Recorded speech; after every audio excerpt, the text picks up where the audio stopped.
Saudações, Dux e duquesas tricolores. Aqui quem fala é Duque Tricolor. Para mais um Mano a Mano. Vamos falar sobre o Manchester City e o Fluminense, né? Vamos falar sobre os dois times, né? Vamos falar sobre quem é melhor do que quem. Então, sente no sofá ou na poltrona, deixe na cama, relaxe, me escute e entre no meu divã. Bom, eu vou falar pra vocês que realmente esse mano a mano ele vai ser o oposto do que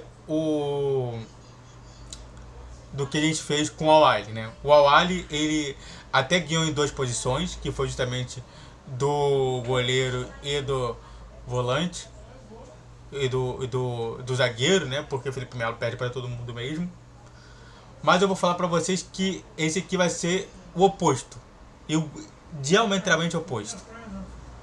Com dois apenas jogadores que eu acredito que sejam melhor do que o outro ali. Então, sente no sofá ou na poltrona, deite na cama, relaxe, me escute e entre no meu divã. De um lado, Fábio, do outro, Ederson. Bom, eu acho que o argumento principal que a gente não precisa nem explicar do porquê o Ederson é melhor do que o Fábio é justamente porque o Ederson tem jogado diversas vezes na seleção brasileira, tem diversas vezes sendo convocado pela seleção brasileira e sendo até um dos principais goleiros da seleção brasileira. Enquanto isso, o Fábio é apenas o goleiro do Fluminense, que é muita coisa para nós tricolores, mas pro cenário mundial não é muita coisa. Então 1-0 Manchester City em cima do Fluminense. Aí você tem Samuel Xavier e Kyle Walker. Bom, o Kyle Walker ele assume uma postura um pouquinho mais defensiva. O Samuel Xavier é muito mais construtor do time. Mas enquanto realmente ele está numa função de mais realmente conseguir colocar justamente a bola pro ataque, o Kyle Walker ele tem essa missão mais defensiva nessa jogada, às vezes jogando até como terceiro zagueiro, permitindo ali a ida do Lewis e companhia para atacar. Mas o Walker ele realmente é um jogador fantástico, ele diversas vezes realmente faz essa posição muito bem. E realmente, se a gente fala de lateral, a gente pensa muito mais em uma função de defesa do que ataque, mesmo que realmente a gente pense também bastante em ataque. Mas eu acredito que mesmo assim o Kawaki ele ganha e muito do Samuel Xavier. Um dos que realmente eu acho que não ganha, e muito por conta do desempenho atual dele, é justamente o Nino com o Rubem Dias. Eu dou vitória ao Nino, muito porque o Nino hoje é um dos melhores zagueiros do mundo. Só existiu, por exemplo, Piquet e Sérgio Ramos, né, que são jogadores altos, fortes e velocistas. E de fato, o Rubem Dias e o Nino também tem isso. Mas eu acho que o Nino é um pouquinho melhor. Hoje o Nino é muito ele tem muita gente querendo muito ele. E não é nem por conta disso, mas porque eu sinto que o Rubem Dias é um jogador interessante, muito bom também, sem dúvida ali. Mas por meio ponto o Nino ganha, sabe? Sabe aquela situação que assim, os dois também meio que iguais, mas se você for ver o dedinho, meu dedinho tá em cima, então é justamente isso. É esse dedinho que faz o Nino ganhar do Kyle Walker. Felipe Melo de Vardiol, nem preciso falar, né? Qualquer um que eu compare com o Felipe Melo, realmente o Felipe Melo vai perder, porque realmente não tem condições suficientes para ganhar de qualquer um. Então, Gvardiol, até porque Gvardiol hoje é um dos melhores zagueiros croatas do mundo e de todos os tempos, então nem preciso falar. E por último, o Marcelo e o Lewis. O Marcelo, se fosse o Marcelo do Real Madrid, seria realmente o Marcelo nesse caso, mas hoje o Lewis ele participa muito bem. Ele realmente atua como ponta em diversos momentos. Ele trabalha muito bem somente essa bola. Ele realmente consegue mudar justamente a situação de um jogo. Então, Lewis hoje é o cara que realmente é ser batido. É muito complicado e de fato vai ter problemas. André Rodri, realmente um jogador decisivo. O Rodri sempre foi um jogador decisivo nesse elenco. Tem a mesma característica do André, só que ele é muito mais decisivo. É por isso. A diferença do André pro Rodri é que o Rodri a gente tem um pouco de certeza que ele pode decidir, mesmo sendo o primeiro volante. Enquanto o André, não. O André raramente ele vai decidir para um jogo. Diversas vezes a gente pede pro André realmente decidir e ele não vai decidir esse jogo. Você não vai realmente esperar o André aquele decisão para realmente fazer com que o Fluminense ganhe o jogo. Diferente do Rodrigo que a gente pode sim pedir pro Rodrigo fazer isso. E é por isso que, só por conta dessa diferença, é que coloca o André, o Rodrigo, como pontuação. Stones ou Martinelli? Martinelli é um jogador esforçado apenas. Stones é um jogador que realmente tem essa mudança completa. Às vezes joga até como um líbero para realmente distribuir melhor o jogo. Trabalha muito bem com esse sistema de defesa e ataque. Consegue realmente mudar o sistema do José Guardiola para o esquema de 3 zagueiros ou até mesmo de 2 volantes. Então eu acho muito interessante, muito completo. Enquanto isso, o Martinelli é apenas um jogador esforçado e é por isso que eu dou vitória para os Stones. Kovacic e Ganso. Poderia colocar aqui o De Bruyne, mas o De Bruyne joga mais no ataque. Então Kovacic e Ganso. O Ganso de hoje é um Ganso que realmente ele tem essa postura realmente de acelerar o jogo. E o Kovacic é um jogador mais estático, mas que consegue realmente dominar ali o meio de campo.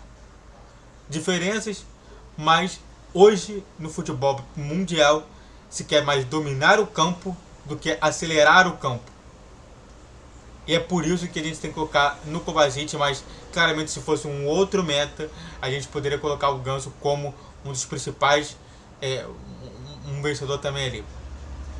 Antes de a gente falar sobre o ataque, se inscreva no canal, faça o treino para você que é curte, comente, compartilhe. Redes sociais na descrição do vídeo. YouTube às 10, 12 e 20 horas. Pix na tela. E vamos continuar falando sobre isso. Vamos falar sobre Ares e Grealish, que nesse caso, aí eu dou vitória pro Ares.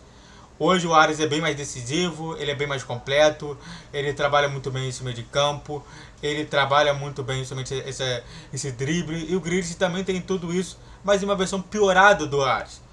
Entendeu? É muito estranho ver esse tipo de situação. Realmente é outro jogador que realmente a gente vê que a ponta é justamente a vitória do Ares. Mas é só uma ponta, é como se fosse quase nada. Mas que se eu tenho que colocar uma vitória para algum lado, diferente de vários jogadores que a gente vai ficar meio na média ali, a vitória é do Grealish, a vitória é do Ares. Então, até agora, 2-1, 1, 2, 3, 4, 5, 6, 7. 7-2. Keno e De Bruyne. Keno e Kevin De Bruyne. Realmente, assim, o Keno é um jogador interessante, é um jogador driblador, é um jogador que realmente consegue acabar com o time adversário. Só que o De Bruyne também é bem completo. É o cara que também joga também no meio de campo ali, fornecendo mais um material de construção.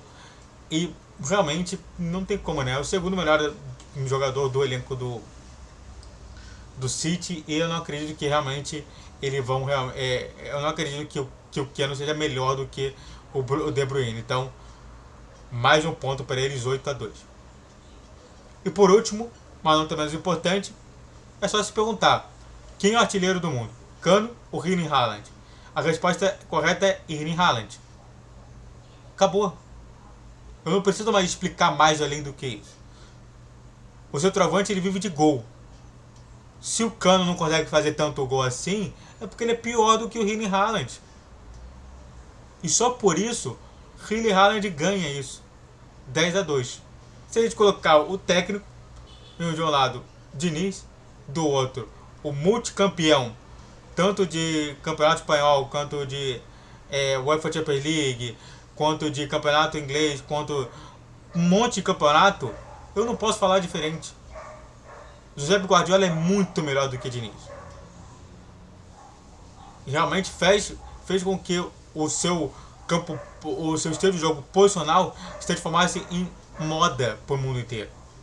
Então eu não tenho que falar mais de alguma coisa diferente do que o Guardiola ganha do Diniz. E é isso, né? Foi 1 2, 3, 4, 5, 6, 7, 8, 9-2. 9-2 não. 10-2. Foi 10-2 Manchester City. Isso quer dizer que ele vai perder? É isso que eu falo, entendeu? É igual que eu tô falando lá. Se eu me preocupei que a gente, mesmo ganhando, era a minha preocupação, o Manchester City também ele me preocupa. Porque ele realmente ele ganha completamente nomes ali. Mas não significa que eles são invencíveis. Tá bom? Muito obrigado a todos que assistiram. Eu fico por aqui. Se inscreva no canal. Faça o tiro pra você que curte, comente, compartilhe. Redes sociais na descrição de vídeo. Vídeos às 10, 12 e 20 horas.